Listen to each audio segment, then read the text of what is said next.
Et si je te disais que depuis plus de 10 ans, j'ai un mot qui chaque année m'accompagne autant dans mes beaux moments de joie et d'expansion que dans mes défis les plus intenses. Un mot, juste un mot, mais tout un mot. Bienvenue à la croisée des chemins.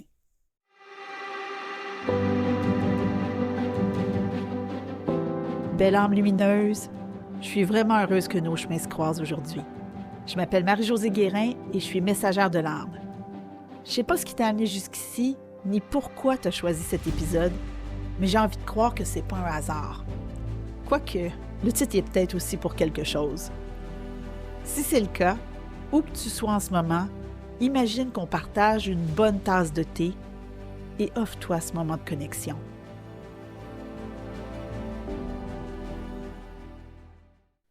Ah, belle âme lumineuse, quelle joie incroyable de te retrouver dans ce deuxième épisode de À la croisée des chemins.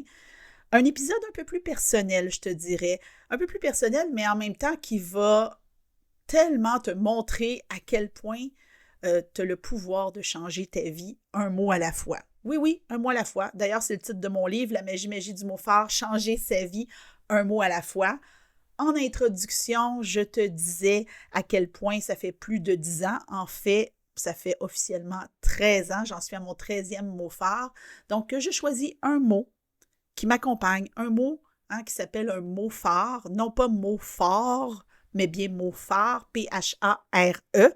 On me le fait répéter souvent parce que des fois, quand on l'entend, est-ce que c'est un mot fort, un mot phare? Tu vois que ça se ressemble un petit peu. Ça pourrait être un mot fort parce qu'effectivement, ce mot-là est très, très fort, mais c'est un mot phare. Pourquoi? Parce que comme un phare, il nous éclaire. Il éclaire notre route. Le podcast s'appelle « À la croisée des chemins ». On parle de comment on peut cheminer plus en conscience de notre vie. C'est important que je t'explique qu'est-ce qu'un mot phare parce que ce que je fais dans la vie, moi, comme messagère de l'âme, c'est que j'accompagne des belles âmes lumineuses comme toi à cheminer à la lumière de leur mot phare 365 jours par année. Donc, un mot phare, c'est un mot, juste un mot, mais tout un mot, comme je l'ai dit en introduction, qui guide nos pas.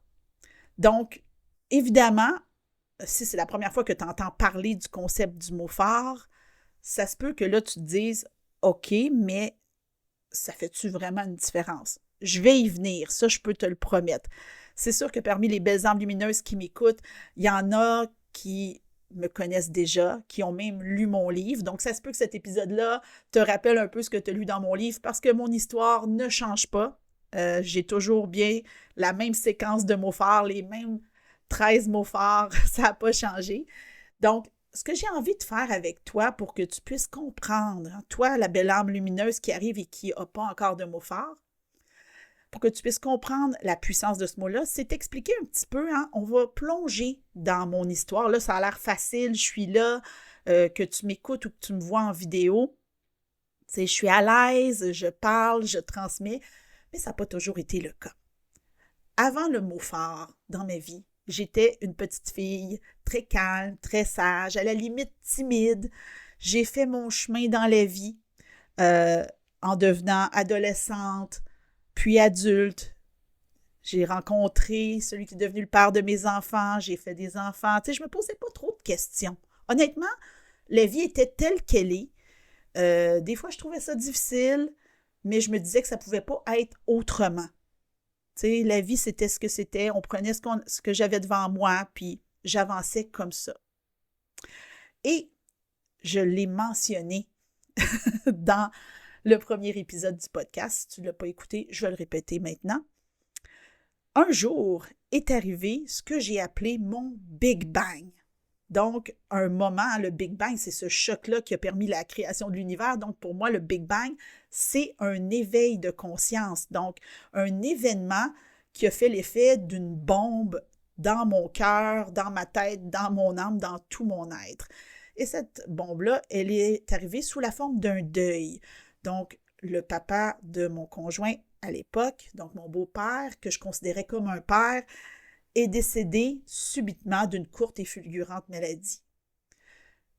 Ça m'a semblé tellement injuste, tellement injuste. Et à ce moment-là, ça a été très rapide parce que mon beau-père était à cette étape-là de sa vie qu'on peut appeler la pré-retraite. Donc, il travaillait très, très fort. On voyait qu'il voulait là, se rendre à la retraite et boum, la maladie est arrivée et il est disparu. Et c'est là que ça a engendré en moi un très grand questionnement. Est-ce que c'est ça la vie? Est-ce que c'est juste ça la vie? Donc, j'avais pas de réponse claire. Tu sais, c'était aussi un peu, est-ce que c'est juste ça ma vie? Métro, boulot, dodo. Je faisais de la révision à l'époque. J'avais même pas de métro, c'est pas vrai. Je faisais de la révision à la maison, j'étais là pour les enfants, mon conjoint travaillait, tu sais. C'était juste ça la vie. Je me suis mis à chercher du sens, à chercher mon sens. Et quand on parle de chercher du sens, on parle de chercher du sens en termes de chercher un sens à la vie, donc quelque chose de plus spirituel. C'est pour ça qu'on appelle ça un éveil spirituel, mais aussi un sens à ma vie, une direction. Ça va très bien avec le titre du podcast, en fait. Donc, j'ai cheminé bon an, mal an. Hein. C'était le 13 juillet, 14 juillet. Je me mélange de dates. Ça fait 13 ans, mais c'est 14 juillet que mon beau-père est décédé. Et dans les 6 mois qui ont suivi, la deuxième moitié d'année, j'ai fait ça. Là. J'ai erré à chercher un sens à ma vie, à me sentir pas heureuse dans ce que je faisais, jusqu'au nouvel an. Donc, le passage de l'année 2013 à l'année 2014. Ou, par un hasard, parce que je crois pas... Bon, il n'y a peut-être pas tant de hasard, mais m'est tombé du ciel, probablement sur une publication Facebook. Honnêtement, toi et moi, je ne m'en souviens plus. Le concept du mot phare. Donc, le mot phare, il a croisé ma route. Je ne l'ai pas inventé. Je ne prétends pas avoir inventé le concept. Ce que je peux te dire, belle âme, c'est que ce que j'ai développé, c'est la façon de cheminer avec le mot phare en m'observant, en observant mes proches et en observant mes clientes. Donc, janvier 2014, je me dis, qu'est-ce que j'ai à perdre à choisir un mot, juste un mot, mais tout un mot? C'était littéralement un élan désespéré de donner du sens à ma vie. Donc, je commence avec le mot phare, recentrer. Puis je me dis, à la grâce de Dieu, on verra ce que ça va donner. Donc, je chemine avec mon mot phare, recentré, qui me ramène vers moi parce que j'avais vraiment besoin d'arrêter de m'éparpiller à droite et à gauche, de revenir à l'intérieur de moi pour voir, bien, qu'est-ce que je ressens, qu'est-ce que je vibre, qu'est-ce que j'ai envie. Est-ce que je me suis dit ça consciemment en 2014? Je t'annonce que non, Ben Arme. J'avais pas le niveau que j'ai aujourd'hui. Ce que je te raconte aujourd'hui, c'est à partir de mon point de vue à moi qui a cheminé après 13 mots forts. Donc, il y a la petite Marie-Josée que j'étais à l'époque en 2014, même si j'étais une adulte, qui chemine bon an mal an avec son mot fort et qui se rend compte que, oh, ça le fait. Avec un mot fort, c'est comme si il y avait des explications, il y avait une direction, il y avait une guidance, même si je n'avais pas tous ces mots-là. Là, il n'était pas question de tirage de cartes, de dons, de magie à cette époque-là. Juste de survivre, juste de trouver un sens. Donc, j'ai cheminé de cette façon-là. Je suis entrée dans le monde du développement personnel. Et rendu à la fin de l'année, j'ai fait « Ah, ben ça marche. Pourquoi pas continuer avec un deuxième? » Donc, ce n'est pas quelque chose que je me suis dit « Je vais m'engager pour 15 ans, 20 ans, tout le reste de ma vie à cheminer à la lumière d'un mot fort. » Non, non, je l'ai vraiment fait un mot à la fois. Donc, en 2015, je suis arrivée avec le mot phare « confiance ». Parce que je sentais que j'étais appelée à quelque chose de plus grand, à une mission de vie. Donc, je voulais m'ouvrir à ça avec confiance et j'ai continué comme ça à cheminer. 2015, confiance. Et là, honnêtement, après la deuxième année, j'ai vraiment senti, j'ai fait « Oh my God, wow! » J'ai quand même connecté avec mon envie d'écrire. J'étais réviseur, puis là, je me suis rendu compte que j'en avais assez de réviser les mots des autres. Moi, j'avais le goût d'écrire, j'avais le goût de transmettre. C'était les balbutiements de la messagère que je suis. On était loin des podcasts, des vidéos et tout ça. Tout ce que je voulais, hein, on se rappelle que j'étais une petite fille timide, c'était de pouvoir déposer mes mots. Donc, l'appel de la messagère en moi était très, très là. On était juste au deuxième mot fort. Et ce mot fort-là, je tiens à te le dire, belle âme, il t'aide à cheminer non seulement au niveau spirituel, au niveau de ta vie professionnelle, ta mission de vie, mais aussi au niveau personnel. Donc, mon envie de cheminer un mois à la fois a fini par rejaillir sur mes proches qui, eux aussi, en ont voulu. Donc, à partir du moment où je me suis rendu compte que ça fonctionnait vraiment, ben, je me suis lancée. J'ai commencé à parler en ligne à travers un blog. Hein? Écrire un blog, ça le faisait. Mots en bulle à l'époque. Si tu étais là à l'époque de Mots en bulle, je te salue. Sinon, ben, c'est un blog qui n'existe plus aujourd'hui, mais qui me permettait de transmettre des messages, un peu comme je le fais avec le podcast, en fait, mais de façon écrite. Et après ça, ben, je suis rentrée dans un train de développement personnel incroyable. Donc, 2016, rayonner. 2017, oser. 2018, connexion. Ah, je me cherche. Donc, je cheminais très, très vite, beaucoup, beaucoup, parce que je me rendais compte à quel point ce mot-là était riche. Non, c'était pas toujours facile. Oui, des fois, je me questionnais. Oui, des fois, j'avais à faire des choix difficiles. Mais ce mot-là était toujours là, fidèle, à mes côtés, devant moi, même des fois derrière moi pour me pousser, pour m'amener vers ce qui, à ce moment-là, je considérais comme étant la meilleure version de moi-même. Ça va avoir cheminé avec le temps parce qu'en 2019, il est arrivé un autre moment charnière, ce que j'appellerais mon deuxième Big Bang. À la lumière du mot conscience, là, je me suis embarquée dans un voyage de prise de conscience incroyable. Et à un moment donné, ben, j'ai eu un événement assez marquant. Je me suis retrouvée face à moi-même devant un miroir et je me suis comme pas reconnue. Pourtant, je cheminais là, avec un mois à la fois. Je me sentais de plus en plus dans mon pouvoir et tout. Mais je me suis retrouvée face à ce miroir-là et là, j'ai fait, non, je ne reconnais pas la personne qui est là.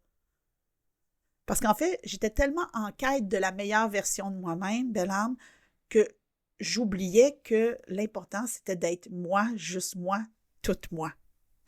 Ça va m'avoir pris un petit peu de temps encore.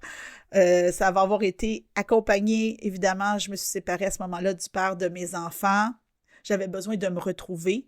Et c'est à la lumière du mot amour en 2020, avec la pandémie et tout ça, que j'ai emménagé dans mon appartement, dans mon château, dans mon espace et que j'ai entamé ce voyage-là de retour vers moi-même, donc avec des mots phares comme amour en 2020, liberté en 2021, liberté d'ailleurs qui m'a amené une belle surprise à la mi-année avec une belle fracture de la cheville qui malheureusement m'a gardé encore plus connectée à moi-même alors que je pensais sortir à l'extérieur. 2022, le mot phare paix.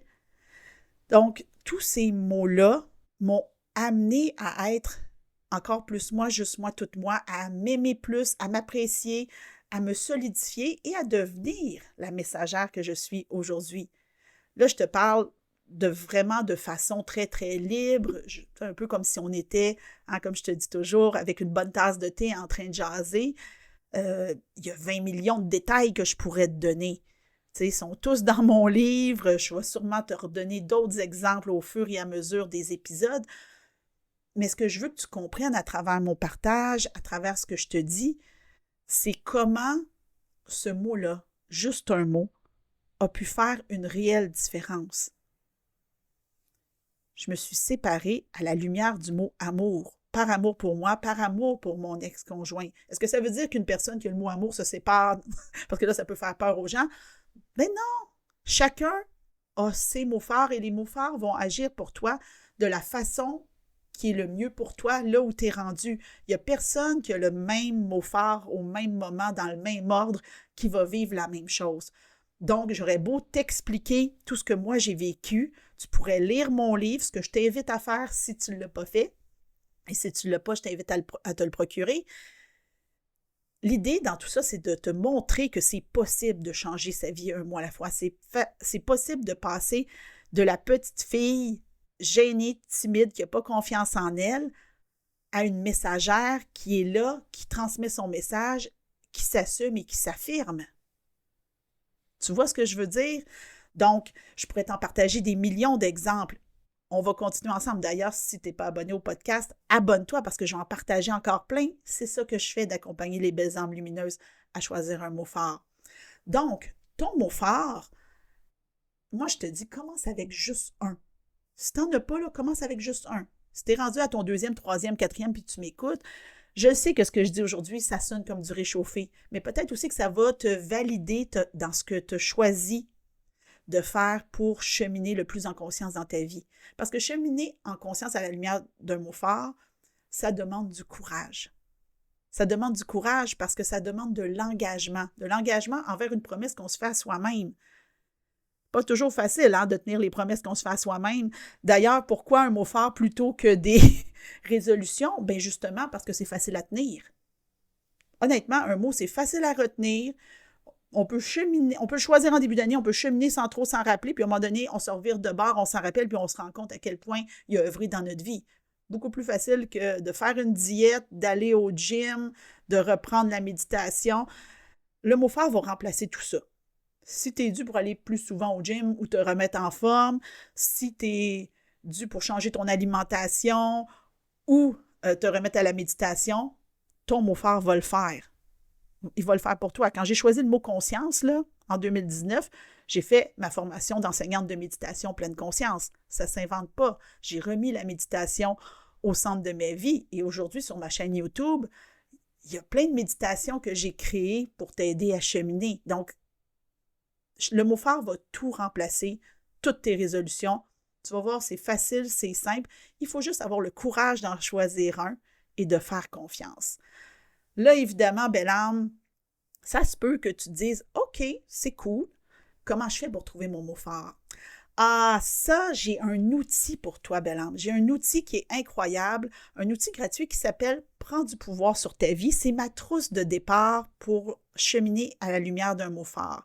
Donc, à l'intérieur de cette trousse-là, complètement gratuite, tu vas avoir accès à la méthode pour trouver ton mot phare, à 2 outils qui vont t'aider tout de suite à mettre ton mot phare en action dans ta vie, mais aussi à une méditation très, très puissante pour connecter avec ton premier mot phare. Je t'offre ça gratuitement, belle âme. Ça se peut que tu m'écoutes puis qu'il y a déjà un mot qui soit monté. Obstine-toi pas avec, prends-le et commence à cheminer avec à sa lumière. Mais si tu as envie d'aller un peu plus loin et de découvrir mes outils, même si tu as déjà ton mot phare, je t'invite à télécharger mon outil gratuit. Le lien va être avec l'épisode. Je pense que j'ai dit tout ce que j'avais à dire sur le mot phare. Moi, je pourrais en parler pendant des heures du mot phare.